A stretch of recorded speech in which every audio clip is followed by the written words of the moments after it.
चिपळूण तालुक्यातील गरजू विद्यार्थ्यांना शैक्षणिक साहित्य उपलब्ध करून त्यांच्या शिक्षणाला प्रोत्साहन देण्याच्या उद्देशानं अपना सहयोग फाउंडेशनतर्फे स्वातंत्र्य दिनानिमित्त शिक्षण मोहिमेचं आयोजन करण्यात आलं होतं.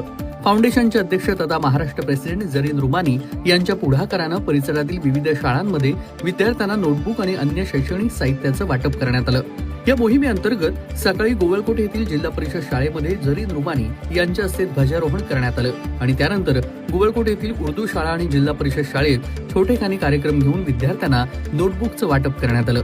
यावेळी शाळेतील शिक्षक, सायमा आणि नाजिया काजी, स्कूल कमिटीचे सदस्य, पालक आणि विद्यार्थी उपस्थित होते.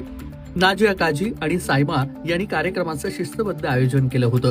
या शिक्षण मोहिमेत जिल्हा परिषद शाळांसह परिसरातील विविध हायस्कूलमधील विद्यार्थ्यांनाही शैक्षणिक साहित्य देण्यात आलं. आतापर्यंत अनेक शाळांमध्ये वितरण पूर्ण झालेलं असून एकूण 265 विद्यार्थ्यांना शैक्षणिक साहित्याचा लाभ मिळाला आहे.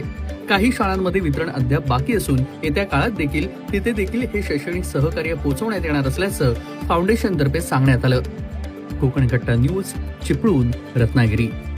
कोकणातील प्रत्येक घडामोडींचे लाईव्ह अपडेट पाहण्यासाठी आताच कोकण कट्टा न्यूजच्या सर्व सोशल मीडियाच्या प्लॅटफॉर्मला लाईक, फॉलो आणि सबस्क्राईब करा.